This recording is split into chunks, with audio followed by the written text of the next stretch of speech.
ಆದರೆ ಭಾಳ ಮಜಾ ನೀವು ಕಮ್ಯುನಿಸ್ಟ್ ಪಾರ್ಟಿಯ ವಿಷಯ ಹೇಳಿದಾಗ 41-42 ಸಮಯದಲ್ಲಿ ಸೆಡಿಷನ್ ಅಥವಾ ದೇಶದ್ರೋಹದ ಕೆಲಸ ಅಂತ ಯಾರು ಮಾಡಿದರೆ ಆ ಕಾಲದ ಸ್ವಾತಂತ್ರ್ಯ ಚಳವಳಿಯಲ್ಲಿ ಕಮ್ಯುನಿಸ್ಟ್ ಪಾರ್ಟಿಯವರೇ ಮಾಡಿದ್ದು. ಅವರು ಬ್ರಿಟಿಷ್ನವ್ರಿಗೆ ಇನ್ಫಾರ್ಮೇಷನ್ ಕೊಡೋದು ಈ ಕ್ವಿಟ್ ಇಂಡಿಯಾ ಮೂಮೆಂಟ್ ಬಗ್ಗೆ, ಗಾಂಧೀಜಿಯವ್ರ ಬಗ್ಗೆ ತಮಾಷೆಯ ಕಾರ್ಟೂನ್ಗಳನ್ನು ಮಾಡೋದು, ಪೂರ್ತಿ ಅದಕ್ಕೆ ಸಂಬಂಧಪಟ್ಟಂಥ ವಿರೋಧದ ಕೆಲಸವನ್ನು ಕಮ್ಯುನಿಸ್ಟ್ ಪಾರ್ಟಿ ಅವರು ಆ ಸಮಯದಲ್ಲಿ ಮಾಡಿದರು. ಅವರು ಆಮೇಲೆ ಆಗಲಿ ಸರ್ ಆಗಲಿ ಆಮೇಲೆ ಆಮೇಲೆ ನೇತಾಜಿ ಹೋಗ್ಕೊಳ್ಳಿ, ಇವರು ಕಾಂಗ್ರೆಸ್ನವರು ಅಹಿಂಸಾವಾದಿಗಳು, ಅವ್ರ ಬಗ್ಗೆ ವಿರೋಧನ ಅಂದರೆ ಸಶಸ್ತ್ರ ಕ್ರಾಂತಿ ಮಾಡ್ತೀನಿ ಅಂತ ಇಂಡಿಯನ್ ನ್ಯಾಷನಲ್ ಆರ್ಮಿನ ಜಪಾನ್ ಸಹಾಯದಿಂದ ನೇತಾಜಿಯವ್ರು ತೆಗೆದುಕೊಂಡು ಬಂದರೆ ನೇತಾಜಿಯವ್ರನ್ನ ಅದು ಹೇಳೋಕ್ಕೂ ಅಷ್ಟು ದುಃಖ ಆಗುತ್ತೆ. ಅವ್ರನ್ನ ಬ್ರಿಟನ್ನಿನ ಪ್ರಧಾನಿ ಟೋಜೋವಿನ ನಾಯಿ ಅಂತ ಹೇಳಿದ್ರು, ಕತ್ತೆ ಅಂತ ಹೇಳಿ ಕಾರ್ಟೂನ್ಸ್ ಮಾಡಿದ್ರು.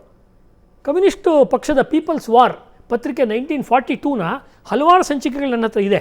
ನಿಮಗೆ ಓನ್ಲಿ ಫಾದರ್ಲ್ಯಾಂಡ್ ಅಂತ ಅರುಣ್ ಶೌರಿಯವ್ರ ಪುಸ್ತಕ ಇದೆ, ಅದರೊಳಗಡೆ ಇದ್ರದ್ದೆಲ್ಲ ಚಿತ್ರಗಳನ್ನು ಅವರು ರೀಪ್ರೊಡ್ಯೂಸ್ ಮಾಡಿದ್ದಾರೆ. ಅಂದರೆ ಅಲ್ಲ ಒಂದು ನಿಮಿಷ ಇದು ಮುಗಿಸ್ಬಿಡ್ತೀನಿ.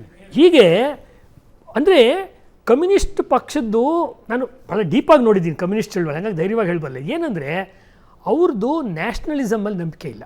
ಗಾಂಧೀಜಿಯವರು ಒಂಥರ ನ್ಯಾಷನಲಿಸಮ್ ಹೇಳ್ಬೋದು, ನೆಹರು ಹೇಳ್ಬೋದು, ಸಾವರ್ಕರ್ ಹೇಳ್ಬೋದು, ಅದರ ನಡುವೆ ಜಗಳ ಇರ್ಬೋದು. ಆದರೆ ಭಾರತದ ಅಖಂಡತೆ, ಭಾರತದ ಕಲ್ಚರಲ್ ಒಂದು ಸಂಬಂಧವನ್ನು ಅವರೆಲ್ಲರೂ ಒಪ್ಕೊಂಡಿದ್ದವರು. ಅದರಲ್ಲಿ ವ್ಯತ್ಯಾಸ ಇದೆ, ಡಿಗ್ರೀಸ್ ಆಫ್ ವ್ಯತ್ಯಾಸ ಇದೆ. ಆದರೆ ಅಂದರೆ ಸಾವರ್ಕರ್ ತೀಕ್ಷ್ಣವಾಗಿ ಹಿಂದೂ ಹೇಳ್ಬೋದು, ನೆಹರು ಅಷ್ಟು ಹೇಳದೇ ಇರ್ಬೋದು. ಆದರೆ ಕಮ್ಯುನಿಸ್ಟ್ರಿಗೆ ನ್ಯಾಷನಲಿಸಮಲ್ಲಿ ನಂಬಿಕೆ ಇಲ್ವಲ್ಲ. ಕಮ್ಯುನಿಸಮ್ನ ಮುಖ್ಯ ಸಿದ್ಧಾಂತ ಇರೋದೇನೆ, ಯಾವ ವೇದಿಕೆಯಲ್ಲಿ ಬೇಕಾದ್ರೂ ನಾನು ಹೇಳಬಲ್ಲೆ, ಅದು ಲೆನಿನ್ ಎಲ್ಲ ಹೇಳಿರೋದು ಏನಂದರೆ ನಾವು ಇಂಟರ್ನ್ಯಾಷನಲಿಸಮ್ ಅಂತ.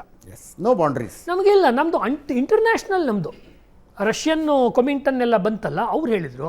ಆ ಪ್ರಕಾರ ಇವರು ಸುಮ್ಮನೆ ಇದ್ದರು. ಆ್ಯಕ್ಚುಲಿ ಇವರು ಹಿಟ್ಲರ್ನ ಅಪೋಸ್ ಮಾಡ್ತಿದ್ರು. ಯಾವಾಗ ಹಿಟ್ಲರು ಇವರು ಹಿಟ್ಲರ್ನ ಸಪೋರ್ಟ್ ಮಾಡ್ತಿದ್ರು, ಯಾವಾಗ ಹಿಟ್ಲರ್ ರಷ್ಯಾ ಮೇಲೆ ಆಕ್ರಮಣ ಮಾಡಿದ್ನೋ ತಕ್ಷಣ ಅವನು ಕೋಮುವಾದಿ ಆದ, ಫ್ಯಾಸಿಸ್ಟ್ ಆದ. ಫ್ಯಾಸಿಸ್ಟ್ ಅನ್ನುವಂಥ ಕಮ್ಯುನಿಸ್ಟರ ಸಾವರ್ಕರ್ ಬಗ್ಗೆ ಹೇಳೋದು ಅದೇ ತಾನೇ ಬೇಸಿಕ್ ಪಾಯಿಂಟು. ಫ್ರಂಟ್ ಲೈನಲ್ಲಿ ಎಷ್ಟು ಪುಸ್ತಕ ಲೇಖನ ಬೇಕು ನಿಮಗೆ, ಹಿಂದೂ ಪೇಪರ್ ಮತ್ತು ಫ್ರಂಟ್ ಲೈನಲ್ಲಿ ಸಾವರ್ಕರ್ ಮೇಲೆ 100 ಲೇಖನ ತೋರಿಸ್ಬೋದು ಫ್ಯಾಸಿಸ್ಟ್ ಅಂತ ಕರೆದಿರೋದು, ನೂರಾನಿ ಎಟ್ಸೆಟ್ರಾ.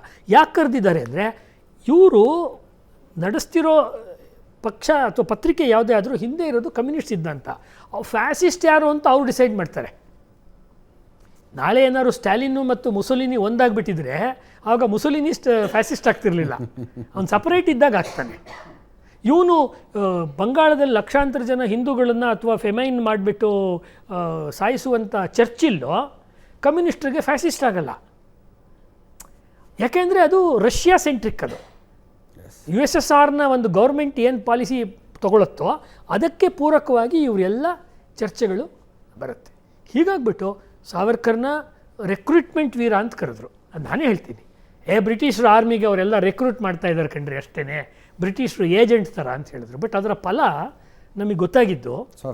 ಯಾಕೆ ಇದನ್ನು ಹೇಳ್ತೀನಿ, ನೀವು ಪ್ರಾಕ್ಟಿಕಲ್ ಗ್ರೌಂಡಲ್ಲಿ ನೋಡಿ, ನೀವು ಯಾವುದೇ ಗುಂಪುಗಳು ಪಕ್ಷಗಳಲ್ಲಿ ಇರ್ಬೋದು, ನೀವು ಇವರೆಲ್ಲರೂ ಆದರ್ಶದಲ್ಲಿ ಮಾತಾಡ್ತಿದ್ರು. ಗಾಂಧೀಜಿ ಇರ್ಬೋದು, ಪಟೇಲ್ ಒಬ್ಬ ಸ್ವಲ್ಪ ಪರವಾಗಿಲ್ಲ, ಪಟೇಲ್ರು ಸರ್ದಾರ್ ಪಟೇಲ್, ನೆಹರು ಇರ್ಬೋದು.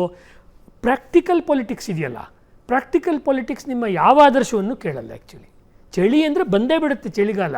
ಚೆನ್ನೈನಲ್ಲಿ ಸೈಕ್ಲೋನ್ ಅಂದರೆ ಒಂದು ಕ್ಷಣಕ್ಕೆ ನುಗ್ಗೇ ಬಿಡುತ್ತೆ ಅಷ್ಟೇ. ಪಾಕಿಸ್ತಾನ ಸೈನ್ಯ ಒಳಗೆ ನುಗ್ಗಿದ್ರೆ ಶ್ರೀನಗರಕ್ಕೆ ಸಪೋರ್ಟ್ ಮಾಡಿ ನಮ್ಮ ದೇಶವನ್ನು ರಕ್ಷಣೆ ಮಾಡಬೇಕಾದ ಯಾರು? ಮಿಲ್ಟ್ರಿ ಮಾಡಬೇಕಾಗಿತ್ತಲ್ಲ. ಈ ವಿಷನ್ ಅವ್ರಿಗಿತ್ತು. ಯಾಕೆ ಅಂದರೆ ಕಳೆದ 100 ವರ್ಷದಲ್ಲಿ ಭಾರತ ಕಂಡಂಥ ಇಬ್ಬರು ದೊಡ್ಡ ಮಿಲಿಟರಿ ಎಕ್ಸ್ಪರ್ಟ್ಸು ಅಂದರೆ ಒಂದು ಬಾಬಾ ಸಾಹೇಬ್ ಅಂಬೇಡ್ಕರ್, ಇನ್ನೊಂದು ವೀರ್ ಸಾವರ್ಕರ್. ಮಿಲ್ಟ್ರಿ ಬಗ್ಗೆ ತುಂಬ ಆಳವಾಗಿರೋ ತಿಳುವಳಿಕೆ ಇದೆ. ಬ್ರಿಟನ್ನಿನ ವೈಸ್ರಾಯಿ ಸೆಕೆಂಡ್ ವರ್ಲ್ಡ್ ವಾರ್ ನಡೆಯುವಾಗ ಸಾವರ್ಕರ್ ಅವ್ರನ್ನ ಸಿಮ್ಲಾ ಕರೆಸ್ಕೊತಾನೆ. ಸಿಮ್ಲಾ ಅವರ ಇನ್ನೊಂದು ರಾಜಧಾನಿ ಅಲ್ವಾ, ಚಳಿಗಾಲದ ರಾಜಧಾನಿ. ಕರೆಸ್ಕೊಂಡು ವರ್ಲ್ಡ್ ವಾರ್ನಲ್ಲಿ ನಾವು ಏನೇನು ಸ್ಟ್ರಾಟಜಿ ಮಾಡಬೇಕು, ಯಾರು ಕ್ಷಮಾಪಣೆ ಪತ್ರ ಅಂತ ಇಲ್ಲೆಲ್ಲ ಹೇಳ್ತಾರಲ್ಲ, ಅವ್ರನ್ನ ಕರೆಸ್ಕೊಂಡು ಕೇಳ್ತಾ ಇದ್ದಾರೆ. ಯಾಕೆ? He is N expert on military science.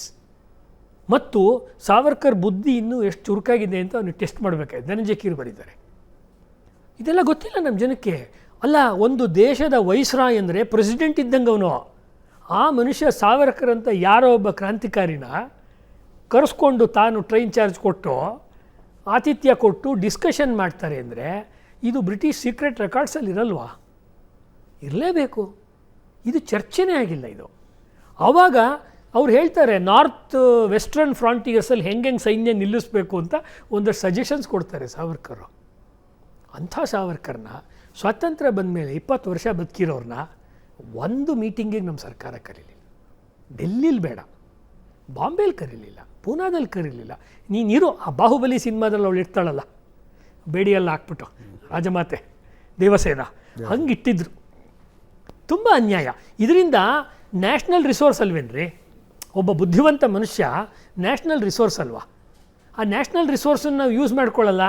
ಆಮೇಲೆ 50 ವರ್ಷ ಆದಮೇಲೆ ಹೊಸ ಪೀಳಿಗೆಯವ್ರು ಬಂದು ಅವ್ರ ಪ್ರಸ್ತುತತೆ ಏನು ಅಂದರೆ, ಅವರು ಬದುಕಿದ್ದಾಗ ಅವ್ರನ್ನ ಪ್ರಸ್ತುತವಾಗಿ ನೀವು ಅವ್ರನ್ನ ಬಳಸ್ಕೊಳ್ಳೋ ಎಲ್ಲ ಅವಕಾಶಗಳನ್ನು ರಾಜಕೀಯ ಹುನ್ನಾರಕ್ಕೋಸ್ಕರ ಬಿಟ್ಬಿಟ್ಟು ಹೌ ಈಸ್ ರಿಲೆವೆಂಟ್ ಅಂತ ಇವಾಗ ಕೇಳಿದ್ರೆ.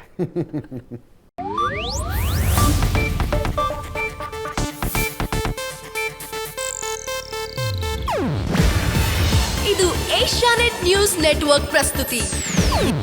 ನೀವು ನೋಡ್ತಿದ್ದೀರಾ ಏಷ್ಯಾನೆಟ್ ಸುವರ್ಣ ನ್ಯೂಸ್.